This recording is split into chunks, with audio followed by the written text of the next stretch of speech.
Kamis 8 Syawal 1442 Hijriyah. Kitab Fawaidul Muhtaroh. Sesungguhnya Allah adalah Maha Pemberi rizki. 1. Allah berfirman. Sesungguhnya Allah dialah Maha Pemberi rizki. Surat Az-Zariyat 58. Dalam ayat ini, terdapat 3 lafaz penguat maknanya. 1. Huruf innu. 2. Domir huwa. 3. Jumlah ismiyah yang memberikan faidah sebagai penguat. As-Sawi, Juz 4 halaman 166. 2. Sebagian ulama berkata, celakalah bagi manusia yang tidak mempercayai Tuhannya, sampai-sampai Allah bersumpah dalam urusan rizkinya. 3. Salah seorang imam masjid bertanya kepada salah seorang jamaah sholatnya.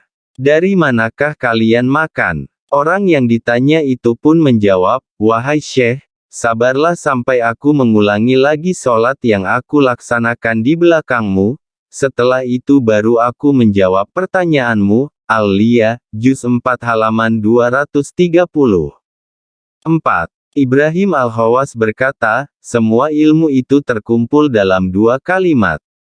1. Janganlah kamu memaksakan sesuatu yang telah ditanggung. 2. Janganlah kamu menyia-nyiakan sesuatu yang kamu dituntut untuk mencukupinya. Mengisyaratkan firman Allah. Dan aku tidak menciptakan jin dan manusia melainkan supaya mereka beribadah kepadaku. Surat Az-Zariyat 56. Yang dimaksud dengan sesuatu yang telah ditanggung adalah rezeki yang mana Allah telah menanggung semua rizki makhluk yang hidup di atas bumi. Sedangkan yang dimaksud dengan sesuatu yang dituntut untuk mencukupinya adalah ibadah yang telah diwajibkan oleh Allah bagi seluruh hambanya. Al-Manhaj As-Sawi 450. Keterangan senada di Kalamul Habib Ahmad bin Sumaid 333. 5. Dikisahkan bahwasanya Hatim Al-Asyam berniat untuk bepergian, lalu ia menemui istri dan anak-anaknya seraya berkata, berapakah nafkah yang mencukupi kalian untuk aku tinggalkan buat kalian? Petik 2. Si istri menjawab, masa yang kamu ketahui bahwasanya kami masih hidup di masa itu, berikanlah nafkah itu kepada kami. Hatim menjawab, ini adalah perkara yang gaib, dan tidak ada yang mengetahuinya kecuali Allah. Maka serahkanlah rizki kami kepada zat yang mengetahui masa hidup kami, jawab si istri. Tatkala Hatim telah berangkat pergi, datanglah para tetangga perempuan kepada istri Hatim seraya menanyakan kepergian si suami. Lalu mereka berkata, mudah-mudahan Hatim meninggalkan nafkah buat kalian. Istri Hatim menjawab, aku mau bertanya kepada kalian tentang Hatim. Apakah si Hatim itu pemberi rizki atau orang yang menerima rizki? Perempuan-perempuan itu pun serentak menjawab, ia adalah penerima rizki. Lalu istri Hatim berkata, si penerima rizki itu telah pergi sedangkan zat pemberi rizki itu maha ada dan tidak akan pergi. Kalamul Habib Ahmad bin Hasan Al-Attas, Juz 4 halaman 220. 6. Mengerjakan sebab datangnya rizki bukan berarti meniadakan sifat tawakal. Diriwayatkan dari Anas bahwasanya ada seorang lelaki bertanya kepada Rasulullah, wahai Rasulullah, apakah aku harus ikat tungganganku lalu bertawakal atau aku biarkan tungganganku tidak terikat lalu bertawakal? Rasulullah bersabda, ikatlah dulu lalu bertawakallah kamu. Dalilus Sailin 143. Zuhud dari keduniaan. 1. Al-Habib Abdullah Al-Haddad berkata, sepertiga Al-Quran menerangkan tentang dunia yang tercela dan menganjurkan hidup zuhud di dunia. Tasbitul Fuad, Juz 1 halaman 268. 2. Al-Imam Syafi'i berkata, seandainya ada sesuatu yang diwasiatkan untuk diberikan kepada manusia yang paling berakal, maka diberikan kepada orang-orang yang zuhud. Al-Bayan Juz 1 halaman 62.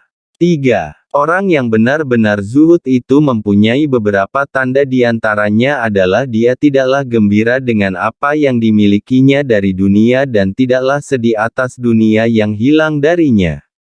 Risalatul Muawanah, 174. 4.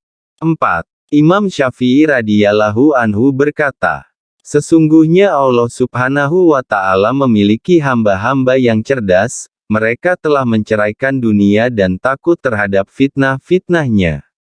Mereka mencermati apa yang ada di dunia, tatkala mereka tahu bahwa dunia bukanlah tempat tinggal yang abadi bagi orang yang hidup.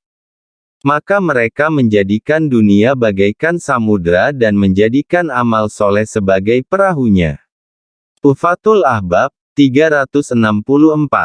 5. Sayyidina Husain bin Syekh Abu Bakar adalah orang yang telah diberi keluasaan dalam dunia, lalu ada sebagian orang yang terlintas di hatinya bagaimana bisa orang yang diberi keluasaan dalam dunia mempunyai kedudukan di sisi Allah. Sayyidina Husain pun mengkasyaf lintasan hati orang tersebut, lalu beliau menoleh kepada orang itu seraya berkata, seandainya semua harta yang kamu lihat ini menghilang, maka tak akan tergerak sedikit pun pada diriku walaupun sehelai rambut. Tazkirun Nas, 283. 6. Dari Al-Habib Husain bin Abu Bakar bahwasanya beliau mengirim beberapa butir kurma ke Basrah, tatkala kurma itu telah sampai di Basrah, terjadilah wabah penyakit yang menimpa sebagian penduduk kota tersebut. Lalu tersebarlah berita sampainya kurma milik Al-Habib Husain di antara mereka, mereka pun ingin membeli kurma itu bertujuan untuk mengambil berkah dan berobat, sehingga setiap kurma pun dijual dengan harga 1 dinar, tatkala orang-orang berdatangan dengan membawa dinar, Al-Habib Husain pun berkata, bukankah sudah aku katakan kepada kalian, kalau aku tidaklah cinta kepada dunia? Akan tetapi dunialah yang mencintaiku. Tazkirun Nas, 283. 7.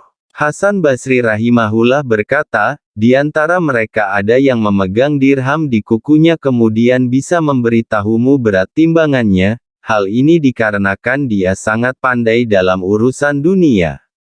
Lalu Hasan Basri meneruskan perkataannya, dan seandainya engkau tanya orang itu tentang syarat-syarat bersuci dan salat, niscaya dia tidak akan tahu sedikit pun. Nashihut Diniyah, 95. 8. Diriwayatkan dari Salman Al-Farisi di antara perkataan beliau adalah, jika bisa, janganlah kamu menjadi orang yang pertama kali masuk ke pasar dan menjadi orang yang terakhir keluar darinya. Karena pasar adalah medan perangnya setan, dan di dalamnya ditegakkan bendera setan, demikianlah lafadz hadits yang diriwayatkan Muslim, dan Al-Barqani meriwayatkan dalam kitab sahihnya dari Salman beliau berkata, Rasulullah Shallallahu Alaihi Wasallam bersabda, janganlah kamu menjadi orang yang pertama kali masuk ke pasar dan orang yang terakhir keluar darinya, dalam pasarlah setan bertelur dan mengeraminya. Riyadus Shalihin hadits nomor 1842.